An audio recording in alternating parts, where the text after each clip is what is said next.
अगर इरादा नेक और मजबूत है तो मनुष्य की पराजय नहीं, विजय होती है।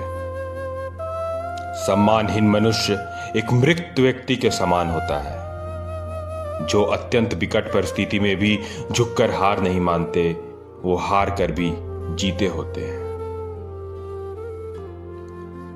प्रताप का सिर कभी झुका नहीं, प्रताप का सिर कभी झुका नहीं, इस बात से अकबर भी शर्मिंदा था। मुगल कभी चैन से सो न सके जब तक मेवाड़ी राणा जिंदा था। महाराणा प्रताप कौन थे? उनकी शख्सियत क्या थी?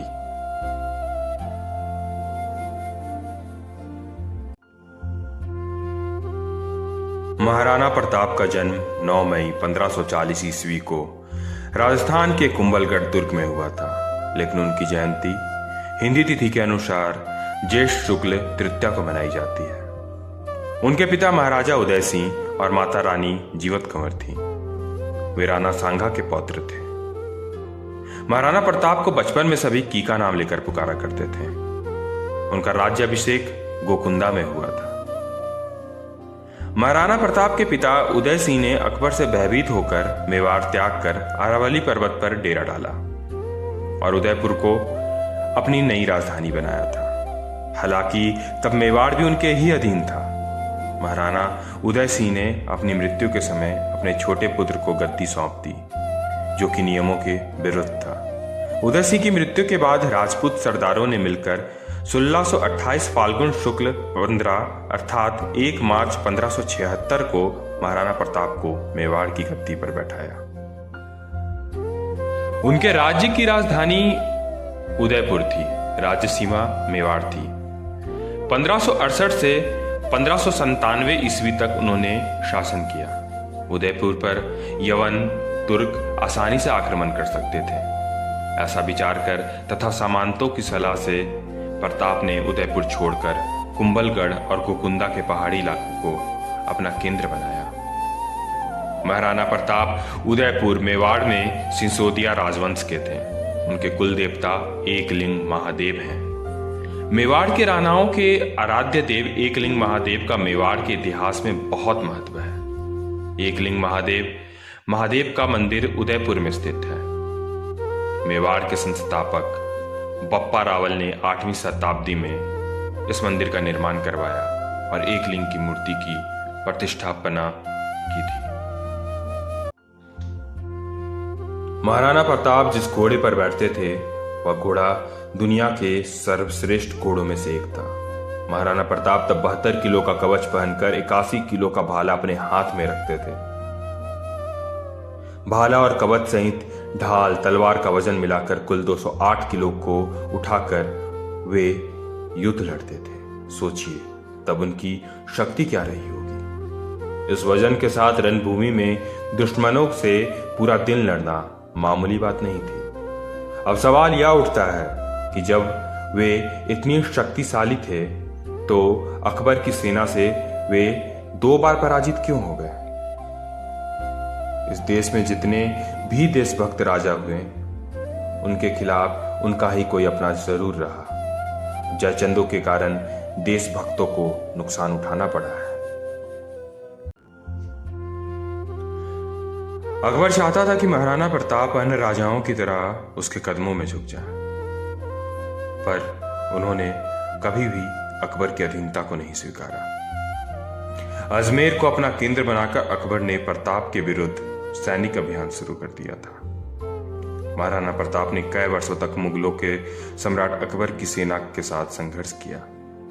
मेवाड़ की धरती को मुगलों के आतंक से बचाने के लिए महाराणा प्रताप ने वीरता और शौर्य का परिचय दिया।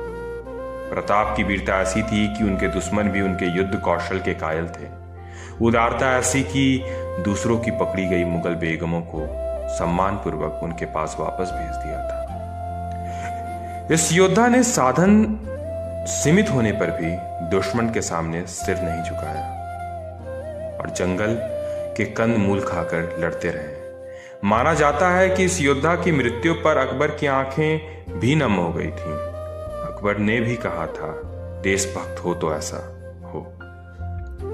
अकबर ने कहा था, इस संसार में सभी नाशवान हैं, राज्य और धन किसी भी समय नष्ट हो सकता है, परंतु महान व्यक्तियों की ख्याति कभी नष्ट नहीं हो सकती। पुत्रों ने धन और भूमि को छोड़ दिया, परंतु उसने कभी अपना सिर नहीं झुकाया। हिंद के राजाओं में वही एकमात्र ऐसा राजा है जिसने अपने गौरव को बनाए रखा है। अकबर स्वयं विक्रम संवत 1633 में शिकार के बहाने इस क्षेत्र में अपने सैन्य बल सहित पहुंचे और अचानक ही महाराणा प्रताप सिंह पर धावा बोल दिया। प्रताप ने तत्कालीन स्थितियों और सीमित संसाधनों को समझकर स्वयं को पहाड़ी क्षेत्रों में स्थापित किया और लघु तथा छापामार युद्ध प्रणाली के माध्यम से शत्रु सेना को हतोत्साहित कर दिया। बादशाह ने स्थिति को भांपकर वहां से निकलने में ही समझदारी समझी।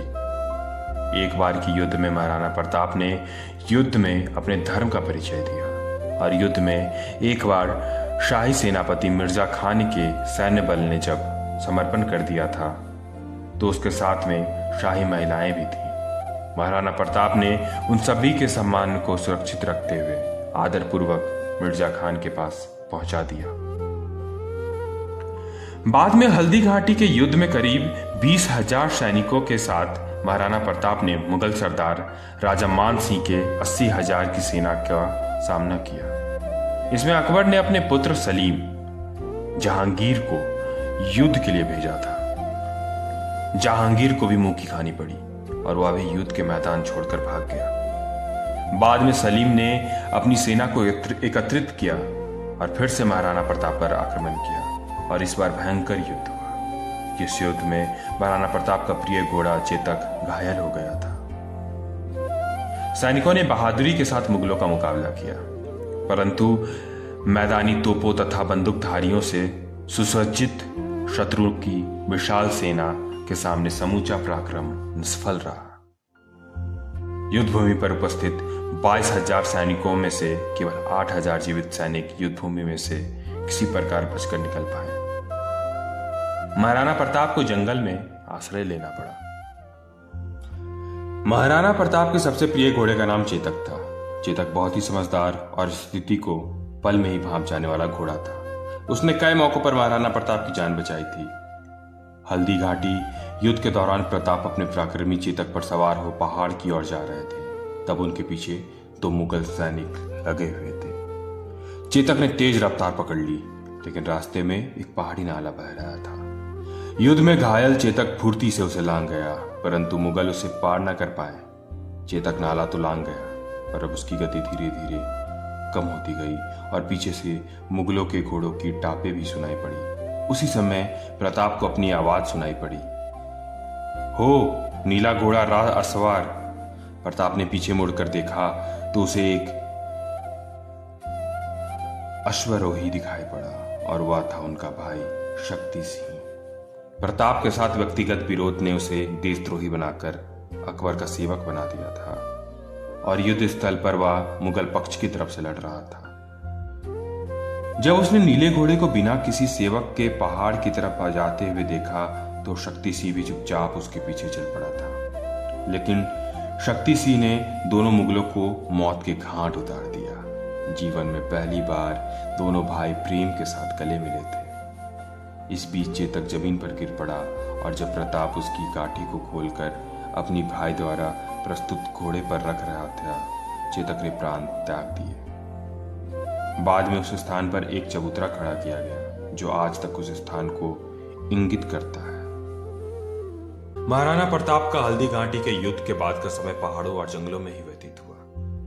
अपनी गुरिल्ला युद्ध नीति द्वारा उन्होंने अकबर को कई बार मात दी। महाराणा प्रताप चित्तौड़ छोड़कर जंगलों में रहने लगे। महारानी सुकुमार राजकुमारी और कुमार घास की रोटियों और जंगल के पोखरों के जल पर ही किसी प्रकार जीवन व्यतीत करने को बाध्य हुए। अरावली की गुफाएं ही अब उनका आवास थी और शीला ही शैया थी। महाराणा प्रताप को अब अपने परिवार और छोटे छोटे बच्चों की चिंता सताने लगी थी। मुगल चाहते थे कि महाराणा प्रताप किसी भी तरह अकबर की अधीनता को स्वीकार कर दिन इलाही धर्म अपना ले। इसके लिए उन्होंने महाराणा प्रताप तक कई प्रलोभन संदेश भी भिजवाए, लेकिन महाराणा प्रताप ने अपने निश्चय पर अडिग रहे। प्रताप राजपूत की आन का वह सम्राट, हिंदुत्व का वह गौरव सूर्य इस संकट, त्याग, तप में अडिग रहा। धर्म के लिए, देश के लिए और अपने सम्मान के लिए क्या तपस्या वंदनीय है।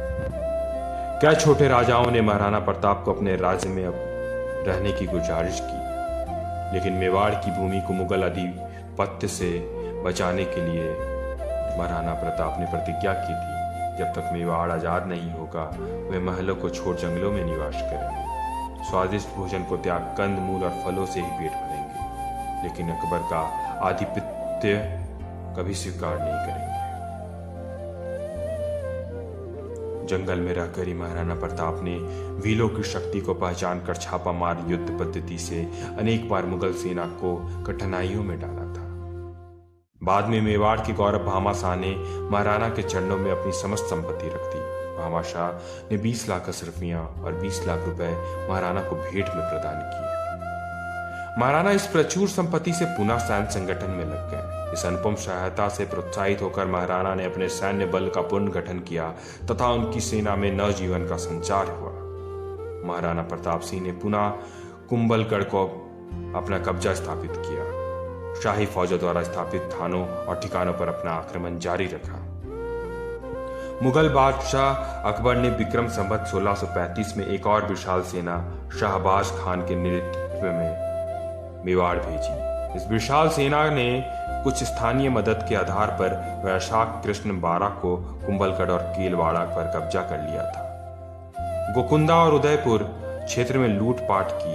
ऐसे में महाराणा प्रताप ने विशाल सेना का मुकाबला जारी रखते हुए अंत में पहाड़ी क्षेत्रों में पनाह लेकर स्वयं को सुरक्षित रखा और चावड़ पर पुनः कब्जा प्राप्त किया। शाहबाज खान आखिरकार खाली हाथ पुनः पंजाब में अकबर के पास पहुंच गया।